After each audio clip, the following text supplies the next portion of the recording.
twuzure na bose. Ikiganiro cy'amahoro n'umubano mwiza mu bantu mutegurirwa n'ishirahamwe Transworld Radio mu Burundi. Amahoro kubana mu mahoro birashoboka.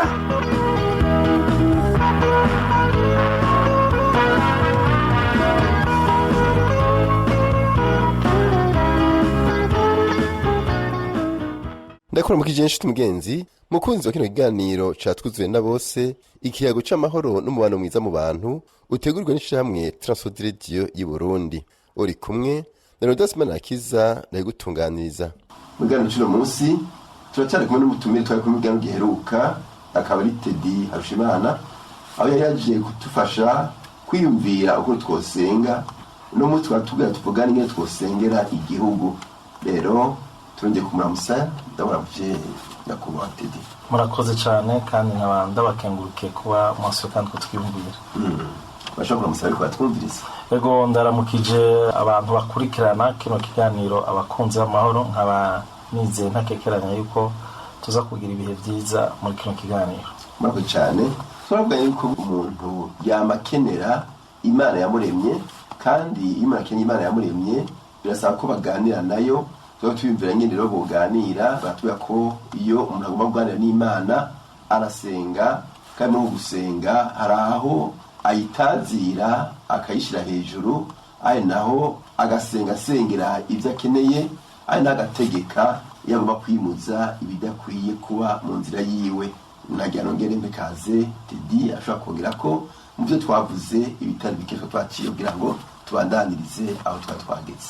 Ego murakoze cyane ndibuka muri ko murambaza ikibazo mbega gusenga ni twabonye yuko ari umutumiro ni Imana idutumira kugira ngo dushe kuza aho iri muga kandi twabonye yuko abo bantu Imana itumira n'abantu basanzwe bafitanye isezerano nayo kuvuga ngo yuko n'abantu bizeye igikorwa Yesu Kristo yakoze ku musaraba cyo gucungura abantu b'isanyuma abo bantu bagafata ingingo yo guhebera ubuzima bwabo Yesu Kristo. Ambikiki naco nashaka kongera ko mu ntangamarara yanyu nuko kandi twabonye yuko uko gusenga hariyo inyifato dutegerezwa kugira iyo tuje imbere y'Imana. Bwa mbere tuteza kuba turi abantu twejejwe no kuvuga ngo yuko kuba tutari abantu tubaho ubuzima bw'icyaha kubera ko Imana ari yera bisaba yuko naje mugenje imbere yayo ntegerezwa kuba ndi umuntu afise ingeso nziza ntafise ijwi rinyagiriza mu mutima no kuvuga ngo yuko mpagaze imbere y'Imana atajwi na rimwe rinsinda. Hanyuma ikindi kinaco nashaka kuvuga nuko kandi dutegerezwa kwemera yuko iyo nje gusaba Imana yuko kandi ntegerezwa guhagarara ku ijambo ryayo. Hanyuma icanyuma nuko ntegerezwa kwizera yuko ibintu byose nza gusaba Imana yuko iza kunyumva kubera yuko ndi umwana wayo. Murakoze cyane. Naro tugace tudugira kugira ngo tuve kuvyerekeye gusengera igihugu. Turi mu gihugu kandi umuntu wese ari ku isi abari ahantu mu gihugu kandi icyo gihugu kirakenerwa yuko tugisengera. Mu byo mwavuze mwatubwiye yuko umuntu yakijijwe yihanye ibyaha byakiriye Yesu mu mukiza w'ubugingo bwiwe niwe afise ubushobozi bwo gusenga maze iyo Mana ikamwumviriza kandi ikamwumvira kuko niwe bafitaniye amasezerano niwe ayegera bigakunda. Twabonye rero ko iyo umuntu yahawe ikigo cyo gusenga cyangwa yamenye Imana niyo adasenze bimubera icyaha kuko ibyinjira birinjira bikonona yarafise ububasha bwo kubihagarika. Rero mu gihugu naho nyene cyafise ububasha n'ubushobozi bwo kugisengera tugagarikisha n'ibitagira ikimazi byogomba kugitera. Naho rero twatubaze mbega ko gusa gufise intumbero umuntu byose gute? Murakoze cyane. Icambere nashaka kuvuga nuko nimba Imana yarinze igutereka mu gihugu kanaka nuko Imana ishaka yuko ugira ikintu ciza uterereye muri ico gihugu. Kuvuga ngo uko wasanze igihugu utegereza kukivamwo ugitejeje imbere. Kuvuga ngo ufise ikintu wongeyeko apana ku kintu ukurako muga ku kintu ciza wongeyeko. Hanyuma iki naco Imana mbega yoba yitwararika iterambere ry'ibihugu egome cyane ijana kwijana. Imana irashaka yuko abantu baba muri ico gihugu batekana barangura imigambi yabo kandi bakabaho bahimbara iyo Mana. hanyuma ikindi nacyo nashaka kuvuga nuko Imana rero si ukuvuga ko biba binaniye yoyo nk'Imana kugira icyo ikoze kugira ngo igihugu kimere neza, kubera ko none Imana ibanza kurindira abantu b'abasenzi cyangwa se abantu bahagarara muri icyo kibanza kugira ngo basengere igihugu. Nuko Imana mu buryo ikora irafise kuntu ishiraho umurongo. Nimba Imana ivuga ati abantu bitirirwa izina ryanje nibicisha bugufi, kuva nk'akarivyo turabibona mu Ngoma ya 2 igice c'indwi ku murongo wa 14, biratwereka neza yuko Imana igihe cyose yama irindiriye yuko abantu cyane cyane bitirirwa izina ryayo. Iyo tuko turavuga no munsi abantu bitirirwa izina ry'Imana ni shengero y'Imana, nabo bantu bose ni wa mugeni wa Kristo, nabo bantu bose bakiriye Yesu Kristo nk'umwami n'umukiza ubuzima bwabo. Rero Bibiliya iratwereka neza yuko abo bantu bisaba yuko babanza bagaca bugufi, birasaba yuko babanza bakihana, kuko turabona yuko mu gihe igihugu kiba kirimo abantu bafise imico mibi itandukanye, cyangwa se tukabona igihugu ntikiko kiratera imbere ku muvuduko kumbura abarongozi baba bavyifuza, usanga hanini cyane abantu babuza iryo terambere, usanga hanini cyane ari ba bantu bitirirwa izina ry'Imana. Dufashe nk'akarero nga mu gihugu cy'u Burundi, abantu benshi cyane baravuga ko bemera Imana, uravye ibitigi baravuga, mugabo ari kibazo gica kiba mu ngeso.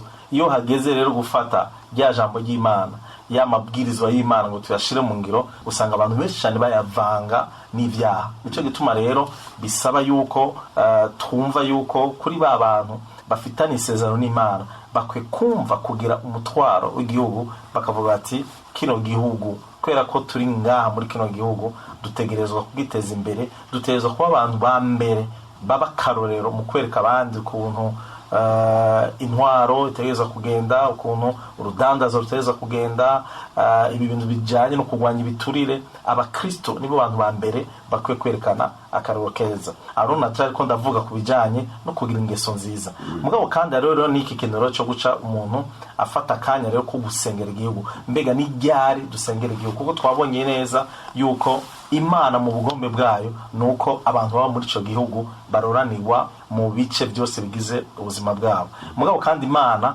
irabizi yuko muri abo bantu baba muri ico gihugu Imana irashaka kubagira neza, mugabo kandi Imana iriteguye no kugira gute kubumviriza mu gihe cyose baje imbere yayo kugira ngo bayisabe ibintu bitandukanye. Rero hari umurongo uri mu cete ca mbere Paulo yandikiye Timoteyo igice ca 2 guhera ku murongo wa mbere tugeze ku murongo wa 3. Ndasoma mu izina rya Yesu. Aravuga ngo imbere y'ibindi vyose ndabahanura kwingingira abantu bose, kubasengera, kubasabira no kubashimira Imana. Umurongo wa 2, kandi cyane cyane abami n'abashizwe hejuru bose, kugira ngo twame mu mahoro dutekereje, twubaha Imana, turi nyangamugayo gose. Umurongo wa 3, ivyo nivyo byiza byemegwa mu nyonga z'Imana umukiza wacu. Mbandanye ku murongo wa 4, igomba ko abantu bose bakizwa bagashika ku kumenya ivy'ukuri. Amen. Hano rero turabona usome muri umurongo baratwereka neza yuko twege nk'abantu twamenye Imana, iyo turiko turasenga dukiyubwa mbere kubanza gushimira Imana ku bantu bose baba muri ico gihugu. Bisigura yuko iyo uriko urasenga ukagira abantu bamwe usengera ushimira Imana, mugabo abandi ukabareka kubera yuko kumbura uvuga ati bagenda ufise ivyumviro bimwe cyangwa se bajya n'abanyavyaha, muri ico gihe uko gusenga kwawe kuba ari giseseme imbere y'Imana.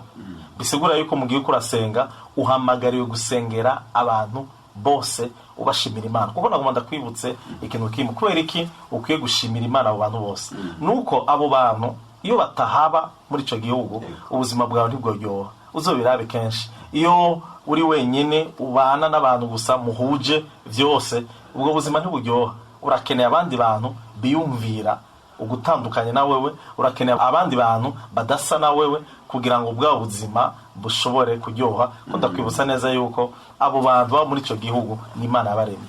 Kumbure naho udasa n'ujya muntu, naho mutiyumvira kumwe, mugabo ujya muntu ni Imana yamuremye. Kubw'ivyo ujya muntu iyo umusenge ukamushimira Imana, ukamusabira umugisha, ukasenga kugira ngo Imana imuzigame, ubu uri kusenga neza. Mugabo kandi Bibiliya igaca ibandanya ku murongo wa 2 muri kicete cha Timoteyo twasome, bagacavuga ati ariko cyane cyane musengera abami musengera abo bantu bose bashizwe hejuru. Muri kino gihe cacu turabona yuko ntituri mu ntwaro ya cami ngaha mu gihugu cacu c'u Burundi, mugabo turi mu ntwaro aho usanga turi mu ntwaro ya Republika aho ari umukuru w'igihugu atwara. Rero ngaha Bibiliya iratwereka neza yuko dukwiye gusengera umukuru w'igihugu n'abo bantu bose bashizwe hejuru, abo bantu bose bamufasha gutegeka kugira iki, tumusengera kugira ngo Imana imushoboze. Dusengera abo bantu bose kugira ngo Imana ibashoboze gufata ingingo zibereye ziza gutuma habaho ituze n'umutekano,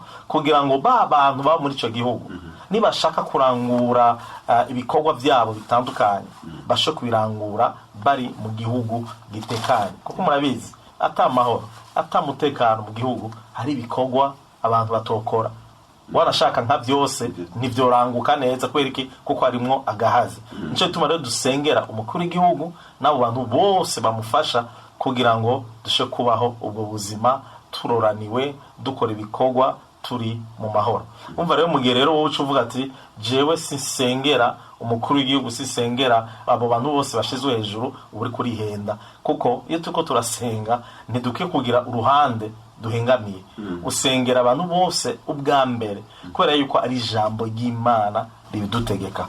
Ego atandi nasomye yuko umutima w'umwami uri mu kiganza c'Uhoraho kandi ngo Imana iwujana aho igomba.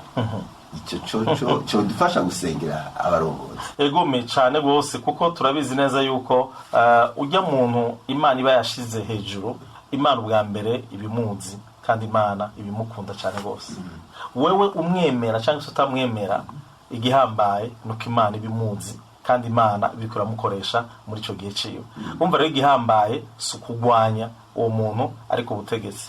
Igihambaye no kwiyumvira ku buzima bwiwe kugira ngo Imana imukoreshe. Kuko twabonye yuko Imana nirongora umutima uwo munyacubahiro, umutima wa nyine icubahiro, umukuru w'igihugu. Iyo rero tumusenge twavuga duti tuko turasaba Imana duti Mana turasambuye ivyumviro vyose bitari vyo, ivyumviro byose umugwanizi yoshaka kuzana vyotuma umukuru w'igihugu afata ingingo atariyo. Ivyo vyumviro twabisambura tuba turiko dusenga neza. Mu gihe tumusengeye turiko turasaba kugira ngo ntihagira abantu bamuta mu mutego. Kuko murabizi umukuru w'igihugu abafise abahanuzi batandukanye. Rero hari gihe rero abahanuzi bashaka kuvyifatamo nabi, ugasanga bariko baramuta mu mutego, kandi iyo bamutaye mu mutego ni igihugu cose gitukwa. Sinye nico yari gusa umukuru w'igihugu, ni twese tumaramara. Rero two turasenga kugira ngo n'Imana imuhe ubwo bwenge bwo gushobora kuraba ati izi mpanuro aba bantu bampaye mbega ni impanuro zo cyangwa se harimo umutego. Iki naco kigira gatatu kidusaba kugira ngo dusengere umukuru w'igihugu cyane cyane kuko niwe afata ingingo za nyuma kubijanye n'ubuzima bw'igihugu. Ni kwera yuko usanga kenshi arahura n'abandi bakuru b'ibihugu, ari amasezerano bimusaba yuko asinya amasezerano yo gufashanya n'igihugu kanaka. No muri ico gihe birasaba yuko tumusengera kugira ngo muri ayo masezerano ntihabemo imitego. Imana imushoboze kugira ngo amenye ati aya masezerano ngiye gusinya ndabona neza yuko azogira ingaruka nziza, inyungu izovamwo izofasha amene igihugu bose. Umva rero iyo rero turasenga no kwibuka ico kintu, dusenga kugira ngo Imana ishoboze umukuru w'igihugu, ishoboze abo bantu bose bajeje kumufasha gutegeka cyangwa se gutwara igihugu, gusengera abo bantu bose bajejwe inzego z'umutekano, abo bantu bose bajejwe ibisata by'ubutungane, abo bantu bose bafata ingingo duhamagare kubasengera, kuko mu gihe bafashe ingingo nziza twese turatwenga, twese turaryoherwa. Mugabo kandi mu gihe hariho ingingo mbi cyangwa se ingingo itaza yorohereza abene igihugu, twese turaniha, twese turarira. Umva rero reka dukoreshe kino gikoresho bita amasengesho kugira ngo dusengere ubwa mbere, tubanze dushimire abantu bose Imana duhaye muri kino gihugu. Turabarundi n'abarundikazi, mugabo kandi Imana yaraduhaye n'abanyamahanga. Uri kurasenga banze ushima Imana kubwaho wawe. Ikigira kabiri rero fata kanya usengere abo bantu bose bashize hejuru. Hanyuma iki naco nashaka kuvuga nuko turabizi neza yuko ino si hari impwemu mbi ziganje, hari impwemu mbi zitera ubwicanyi, zitera ibiza bitandukanye. Muri ico gihe rero mwibuke mu kiganiro giheruka naravuze nti twege nk'abana b'Imana turafise ubwo burenganzira bwo guhagarika igikorwa cyose cy'umwiza. Umva rero hari igihe rero dushobora guhaguruka tukavuga duti turasambuye imwe mu mbi zose zoshaka kuzana ingeso mbi mu bene gihugu bari ngaha mu gihugu cyacu. Imwe mu mbi zose zoshaka kuzana ibiza hejuru ya kino gihugu zose tukazisambura. Urumva nta bandi babikora, ni ba bandi basanzwe bafitanye isezerano n'Imana yabo. Muri iyo mbere nyende yenda basanzwe dusomere muri Ezekiel igice cya 22 umurongo wa 30. Mbenge birajyanye n'ibyo muri kumatubwira kugira ngo twumve neza uruhara rwacu nk'abantu b'Imana. Ezekiel 22 umurongo wa 30. Ezekiel igice cya 22 ku murongo wa 30 ndasoma. Haravuga ngo kandi nabarondeyemo umuntu yosana uruzitiro agahagarara imbere yanje mu gihengeri ahagarariye igihugu ngo sindagihonye, ariko nta numwe nabonye. Rino jambo rirababaje kubona Imana ikarondera umuntu umwe ikamubura. Ibintu bibabaje. Uri kumwira umurongo nace nibuka inkuru iri muri Bibiliya nyene Imana ashaka guhonya ibisagara by'Isodoma ni Gomora. Ngo Imana yabanje kurondera abagororotsi na bake. Imana rero igomba ifata iyo ngingo. Turabona ko ari umuntu yitwa Aburahamu yaciye haguruka aravuga ati Imana none ugomba uhonye abagororotsi n'abanyabyaha. Imana iramubwira ati hamwe nosanga abagororotsi na 50. Mugabo ikibabaje Aburahamu yarahagaze arasengera igihugu, nuvuga ngo aringinga Imana kugira ngo nihonye. Mugabo naho byari bibabaje muri ico gihugu nta bagororotsi barimo, bari bake cyane. Umengo yari Loti n'umuryango wiwe, byaje bituma Imana ihonya ivyo bisagara. Mugabo rero turabona ko muri kino gihe cyacu naguma nibutsa abantu yuko iyi Imana yacu ni Imana y'urukundo, ico ni cyambere. Mugabo kandi ni Imana y'ubutungane. Ntibisigura ko ngo kwera ko abantu baguma bakora ivyaha ngo yuko atangaruka zihava ziba. Iyo abantu babandanije bakora ivyaha ntibihane ivyaha byabo, ingaruka zizo vyaha zigira gute? Zirabashikako. Mugabo rero twegere nk'abantu b'Imana ni viza yuko twitandukanya n'abandi tukaja ahantu aho twingingira kino gihugu, tukaja imbere y'Imana kugira ngo imyuka mibi yose, imwe mu mbi zose zuba ziriko zirakoresha abantu muri ibi bintu by'ubupfumu, muri ibi bintu byo kwiyumvira ubwicanyi, duhamagare kugira gute? Duhamagariwe guhagarara muri ico kibanza, duhagarariye abandi bene gihugu benshi n'abanyamahanga baba muri kino gihugu, kugira ngo dusho kugira gute? Dusho gusambura. Kuko ari ibintu byinshi cyane abantu bamwe badashobora gutahura. Ushaka kubona ibintu biriko biragenda neza ukibaza gusa yuko ari ubwenge bw'abarongozi. Mugabo kenshi ni kwera ko bari amasengesho y'abera, abari amasengesho y'abana b'Imana baba bahagaze bariko basengera abo bantu bose. Umva rero je kintu nobwira abantu bose bakiriye Yesu Kristo umwami n'umukiza, nagomba kubwire ngo hajya ahantu usanzwe uri, gerageza ufata kanya uzoza urasengera abantu baba hajya ahantu, kuko no vyita yuko ni wewe muserukizi w'Imana muri kajya karere ubamo. Nutagira umwanya wo gusengera aho hantu, abadayimoni, impwemu mbi zizogira gute?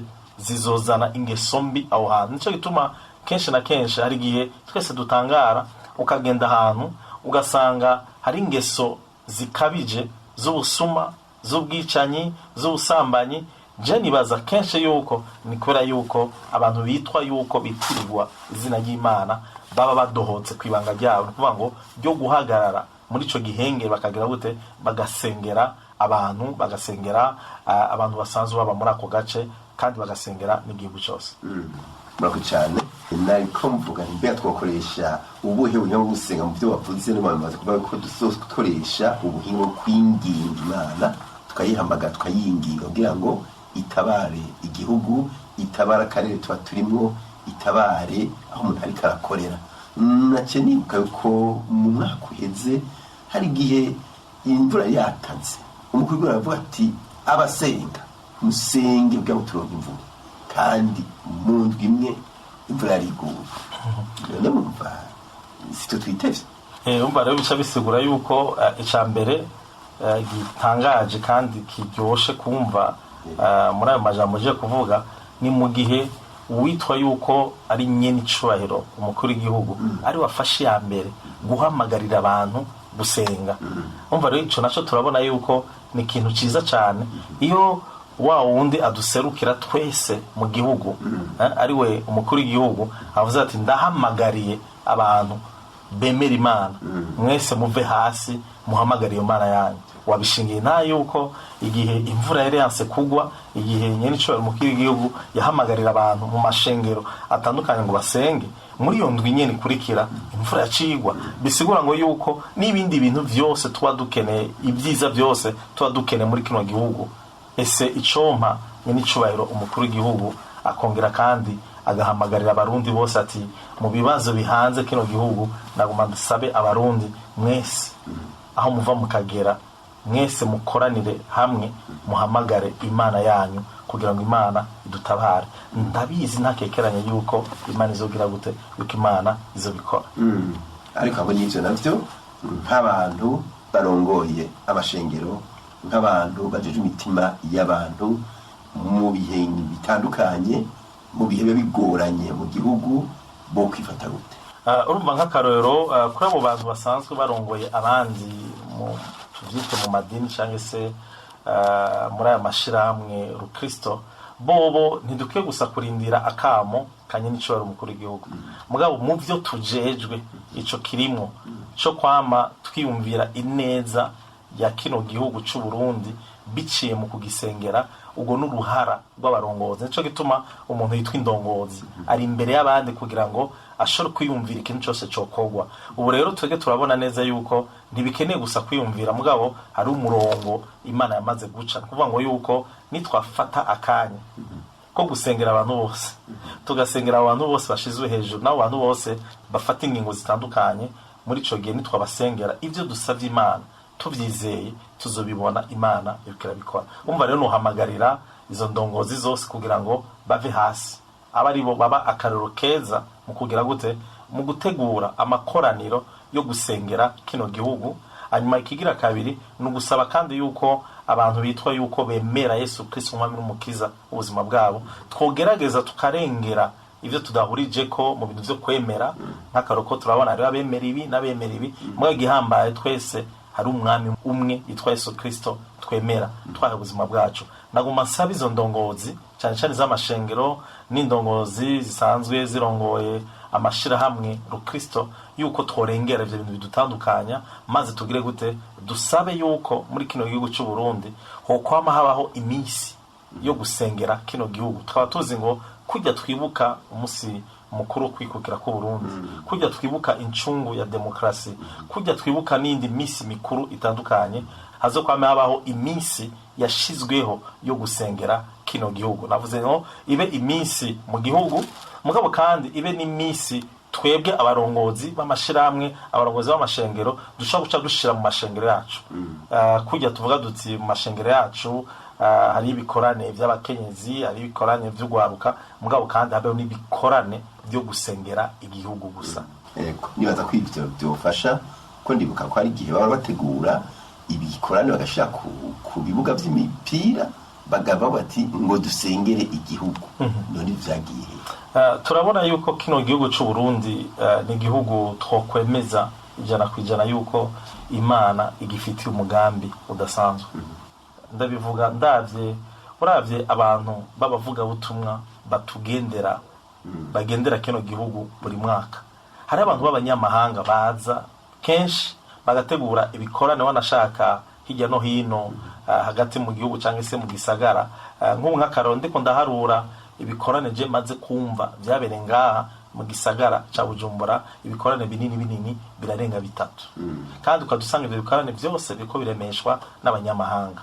Mugabo nagomba gusaba ngo ntitubanze kurindira gusa abanyamahanga abari bo baza kutubwira ati barundi kazi muri ubwoko budasanzwe, mugabo twebwe ubwacu tubibone, maze bwa bumwe nariko ndavuga hagati y'abemera nibwahaba akaba ari twebwe nyene ubwacu dutunganya ivyo bikorane dukoresheje uburyo bwacu buvuye hirya no hino aho dusanzwe turangurira imirimo. Birashoboka yuko nitwahuza umutima n'inama dusabira kino gihugu, birashoboka yuko kino gihugu dutangara. Mugabo ikintu gihambaye mbega iyo turiko dusabira igihugu tuko dushaka iki, icambere kugira nabivuze ni kugira ngo dushire kuba mu mahoro. Mugabo kandi turakeneye iryo kanguro mu buryo bw'imitima, aho abantu bahamira imana abariyo bashiri ya mbere. Kandi imana tuvuze kwishira imbere ntibiba bikwiye, mugabo kandi n'amabwirizwa yanyu kuvuga ngo ivyo yashinze tuvuze ngo imana twayishize imbere mugabo kandi tuyubahishe mu byo dukora mugabo kandi n'ivyo yashinze tuvyubahirize. Murakoze cyane. Tumaze gusenga two kwitega iki kuko hari aho musenga ugasanga arasenze mugabo n'umunwa nawo yawaye discipline. Tumaze gusenga two kwitega iki. Urakoze cyane nakumvise ibyo ushaka kuvuga kubera yuko mu bisanzwe iyo uri kurasaba imana ibintu kanaka ni byiza ko ivyo bintu uvyitega. Rero hari ikintu gikunda gusambura iyo nyisho tuba twiteze ku mana nuko kenshi tusanga uwo wagiye gusaba imana yuko ibaha amahoro, ibaha umwimbu, ibaha iterambere, mwoga tusanga urahije gusenga mu wundi mwanya ni wowe ucuba wa mbere wo kugira gute wo gutuka igihugu, ni wowe ucuba wa mbere mu kwidodoba. Urumva rero muri ico gihe kenshi tusanga wacitse umunyedini kuko umunyedini n'umuntu gusa afa gukora ibintu kumbure kugira ngo abantu bamubone, kumbure abantu bavuge bati ca gikorwa cararangutse, mugabo gatanga mu mutima sivyo yari yiteze. Mugabo rero iyo umuntu asenze dukwiye kwamiza ko twatura tuvuga duti twasavye imana koroherwa, amahoro n'ibindi byiza bitandukanye. Reka rero ibi bintu rero imbere yuko ndabibonesha amaso nivyo mbandanya natura, sinza kwemera iyindi mvugo itandukanye na vya bindi nasavye imana, kuko imana irakunda abantu bihangana, abantu bamana ukwizera gushika babonye ivyo bayisavye. Kandi imana n'ukuri abakristo cyangwa se abantu ba Kristo we n'umukiza nitwahinduka mu vyumviro vyacu tugatahura neza yuko iyo mana twaje gusaba ni imana itwumva kandi ni imana idukunda kandi ni imana ishoboye vyose, kandi ivyo twayisavye naho tutarabibonesha amaso kugira ngo tubiteramire bisaba kubandanya tugira gute dushima imana mugabo kandi tubandanya twatura bya bindi nyene twiteze, apana kwatura ikindi kintu gitandukanye nivyo twiteze. Ego dusenge twizeye byose twasabye tubironka, ariko kandi akanwa karashije discipline yo kumenya kwatura ibyiza twasabye. Sinzi ko ari mwarangiriza mubwira ariko atwumviriza. Ego me ikintu nashaka kubwira bariko baratwumviriza n'abariko baradukurikirana bari mu mihingo itandukanye, nagomba kubabwira ngo igihugu imana iragikunda, mugabo imana yashimye gukoresha ababa muri ico gihugu kugira ngo ibyiza byose bifuza kubona mu gihugu bashobore kubibona. Imwe rero muri iyo nzira imana yashizeho kugira ngo ivyo byiza tubibone ni mu gihe abantu bagiye mu bumwe maze bagasaba imana ivyo byiza. Murakoze. Nani bakengukiye murakoze cyane. Twadushimire baruteze yombi.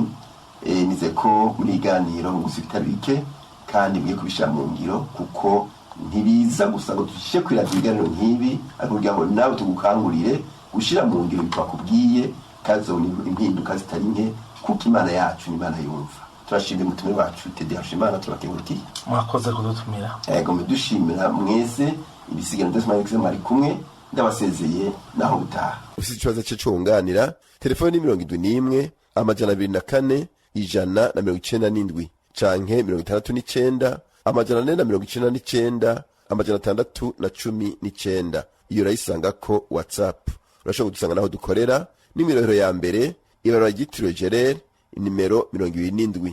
Mugire ibihe vyiza naho butaha.